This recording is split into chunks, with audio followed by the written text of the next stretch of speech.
Good morning. Kalimera.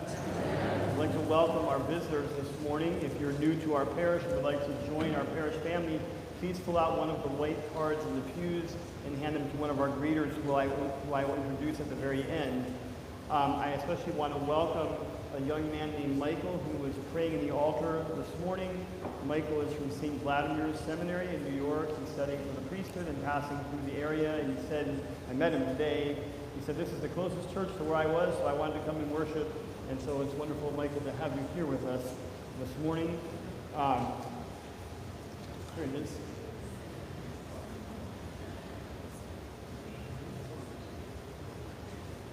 He's originally from Nigeria. And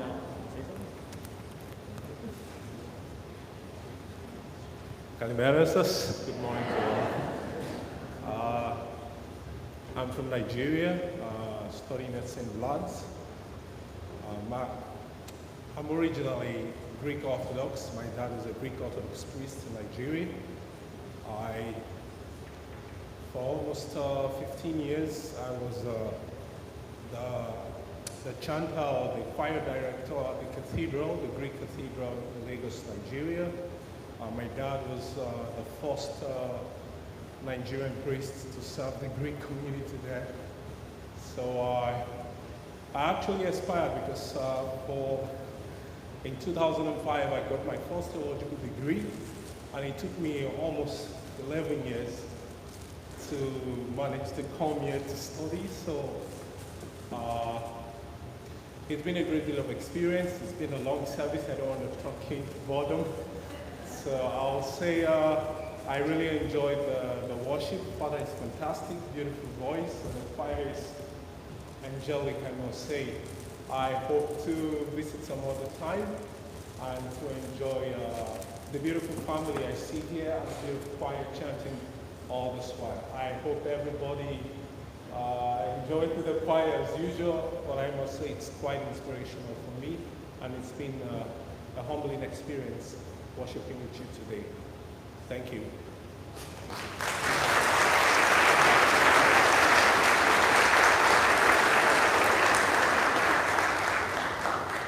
so you see that the Orthodoxy is in all countries, in all shapes and sizes, and when we collect things for the missions field and we talk about Orthodox people in Africa, we just met one of them. So a couple of announcements this morning. We're going to have an altar boy meeting right after church as soon as I'm done giving on Liederung. We're having a young adult meeting tonight. Charlie's leading that at 5 o'clock. If you're a young adult, please come here and join him. On Thursday, August 29th, we're having Divine Liturgy for the beheading of St. John the Baptist. That's the patron saint of our parish. We'll have liturgy this Thursday morning at 10 o'clock. And I was remiss, two very special friends from summer camp, Fortini and Katarina Moore, are visiting us. Welcome, ladies, to our parish, along with her Yaya. Nice to have you guys here today, too. Before I give the sermon, the other night at our ministry heads meeting, this is why I love having meetings with different people, because you get different ideas. Someone suggested that periodically I ask members of a ministry to just give a 2-minute overview of what their ministry is, for those who don't know. So I'd like to ask Donna Hambos to come up here for a minute. She's starting a brand new ministry in the next couple weeks. I know next Sunday is Labor Day, some of you may be out of town, but I want you to hear about this ministry because it may pertain to many of you, and I want you to know about what it is. So here you go, Donna. Well, I'm Donna Hambos, and I am here to introduce Grief Share. And I'm going to read this, it's a little phrase from Grief Share, and I like to read it out loud. The truth is that everybody grieves in their own way, at their own pace, and with multiple emotions in play at the same time. Grief is intensely personal. The circumstances that cause loss and the environment after the loss vary greatly. And yet in our grief, God moves us each so tenderly and so personally. He is all sufficient. He is our good shepherd who leads us through the deserts to green grass. So Grief Share will begin on Thursday, September 5th, 6:30 to 8, 6:30 to 8:30, it all depends. And it's 13 weeks. And there are 3 things. There's a video, there's a brief talk, brief discussion quietly, and then a workbook is used there for taking notes, and also you get to bring it home. It's like a small daily Bible study to encourage you. So after George and I lost our parents really quickly, like in 4 years, I attended Grief Share, and it was really awesome. The videos are good. I received comfort, a lot of answers, and especially hope. And the leaders continue to remind us every week that everybody believes different. There is no right and there is no wrong. So we walk with you wherever you are.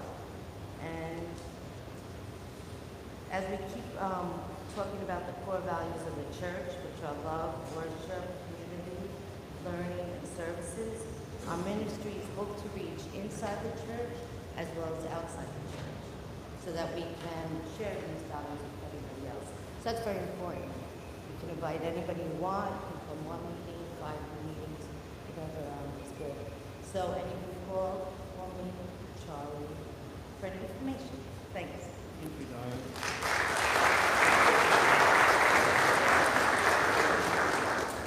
That is a national program. It's not an Orthodox program per se. It's a national program. Churches of all kinds do it. And so you can come yourself. You can come invite your non-Orthodox friends to come. Anyone who's in grief or suffered any kind of loss, a year ago, 5 years ago, anytime. It's for everybody and anybody who needs it. All right, so now we're going to do a little bit of an experiment. So if you've got a phone, take out your phone for a minute. Take out your phone. I'm going to go get my phone so I can do the experiment also.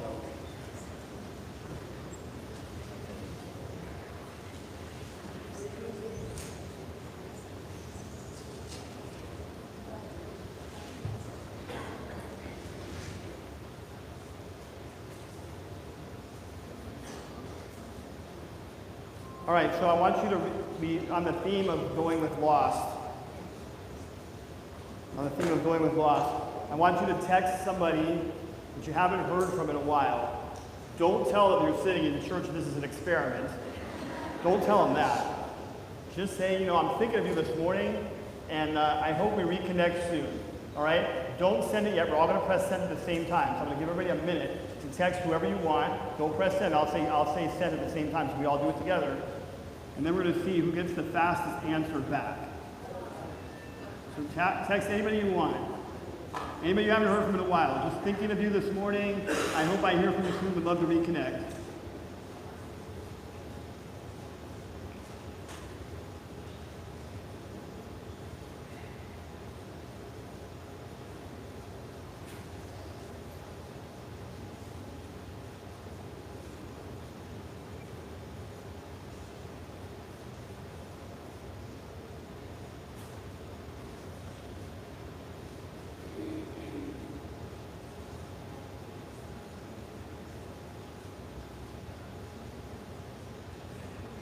Okay. All right, hit ready, send. 1, 2, 3, everybody send. All right. When I'm talking, just put up your hand. You don't have to yell. I'm going to give a sermon, and if you get a message, just put your hand up when you get it. And see who gets the fastest message back. I'm going to leave my phone up here, too, so I can see if I get a message back. All right. So, sticking on the theme of loss, I have two short themes today. So, sticking on the theme of loss, the other night I went to the parent night at Nicholas's school. He's in 7th grade. And as soon as the teacher, okay, 1, 2, 3, 4, guys did not take 5, 6, 7, 8, I mean, it's not even a minute. 9, what? Maybe their priest is boring them, so they're on their phone? I don't know, I hope not. That's horrible.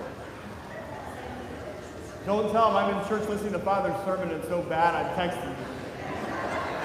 Don't say that.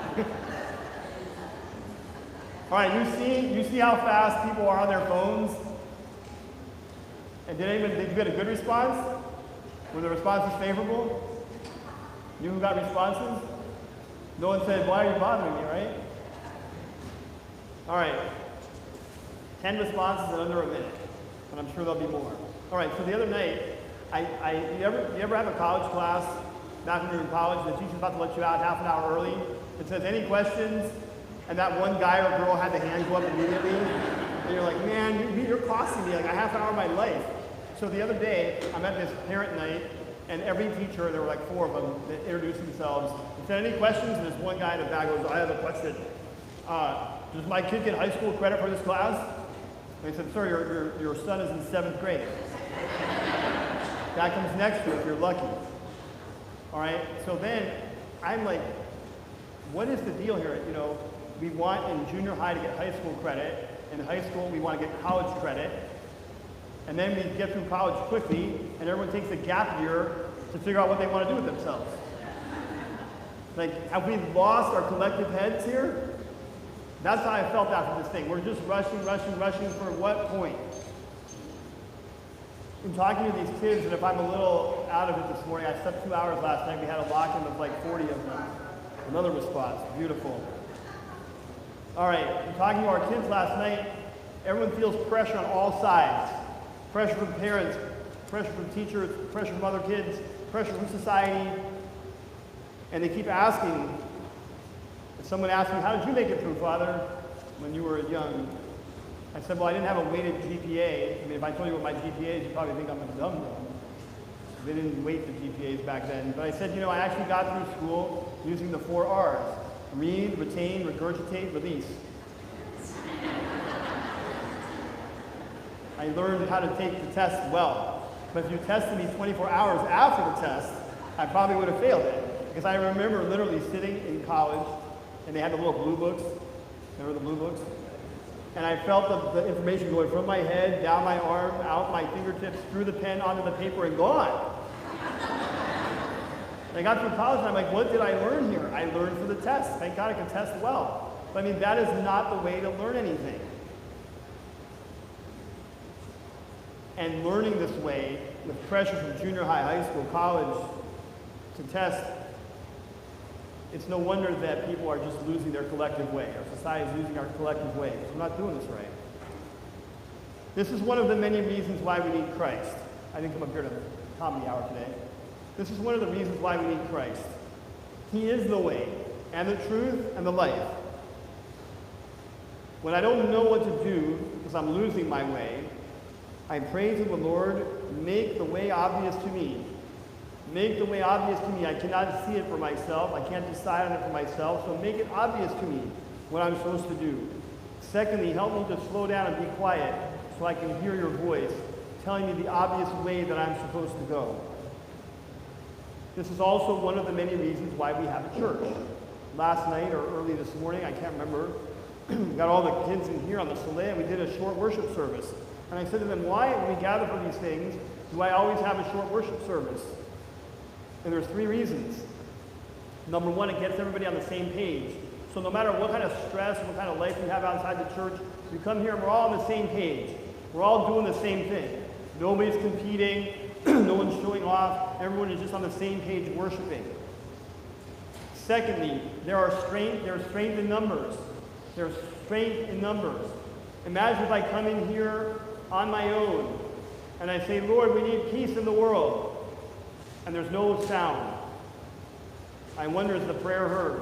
It's like if a tree falls in the woods and no one is there, they really fall.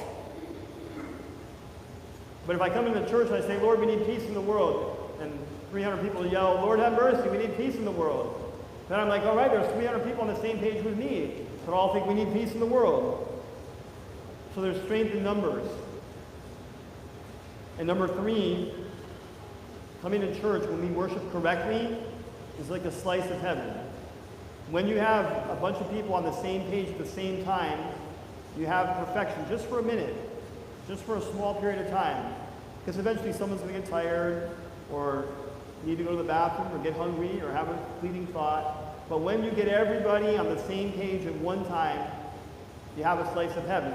Because heaven is going to be everyone on the same page for all time. I certainly don't have all the answers figured out in my life or anybody else's. But one of the reasons why we have Christ, and we need Christ, is to find our way and to maintain some sense of wholeness and fullness. To maintain some sense of wholeness and fullness. Many people relate to the analogy of life like climbing a mountain. We see mountains of work around us, mountains of clothes to be folded. I see a mountain of stuff in my office that I should file and put away, and I never do. We have mountains of pressure and tension around us, and we have all kinds of other mountains. In the gospel today, Jesus said if we have faith as a grain of mustard seed, we can say to this mountain, move, and it will move. He did not say, let's move a mountain range, but a mountain. Through faith, we can move a mountain. We each face many mountains. We cannot climb them all at the same time. Focus on the mountain you are climbing at a given moment. When you are at work, focus on work. When you are doing yard work, focus on that. When you're trying to clean your office, focus on that. When you're sitting with someone who needs a shoulder to cry on, focus on that. One mountain at a time. Focus on each step of the mountain. For those who have ever watched the documentary about Mount Everest or high altitude climbing, you know people count it as a victory just to take a step. To take a step is a victory. They don't look at the whole mountain. They just look at a step. And when they make a step, they rejoice in that victory.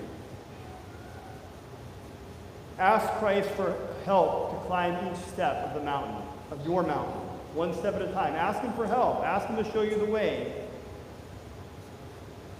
Yesterday morning, one of our Goya adults texted me, and they said, I'm having some doubts about what we're doing tonight, whether we're doing too many sessions, or it's too serious, or it's too long, whether the kids are going to get bored. And then I started having some second thoughts. And then I said, we're going to do the thing as planned. We're going to do the thing as planned.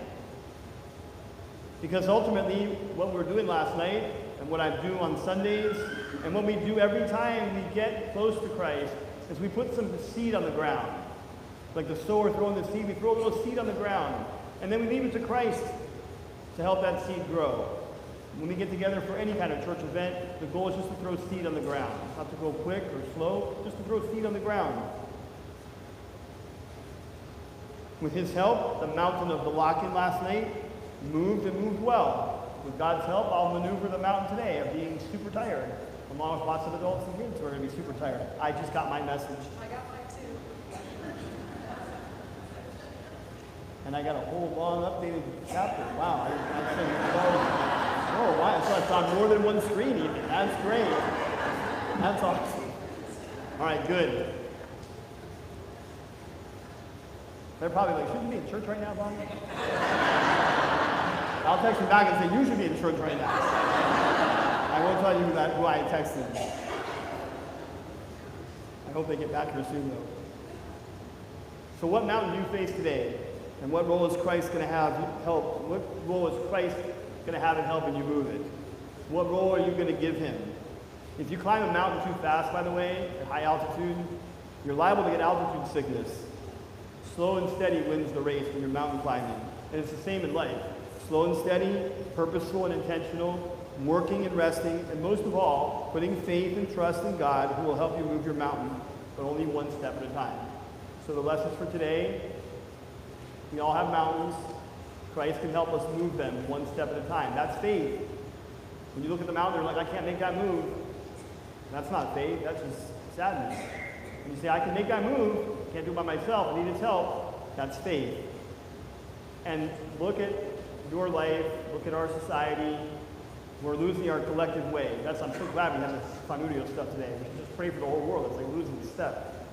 So do something this week to help someone get found. It might be yourself, someone in your house, someone you know, but do something in favor of helping someone get found. Whether they're stressed out, need the Lord, need a shoulder to cry on, whatever it is. Find someone who's lost as you did with the phone, and you reach out to someone I haven't heard from you in a while, and you get favorable responses. Follow up with those texts today. If you said, we got to connect soon, call that person and connect. I know I'll be calling mine later today.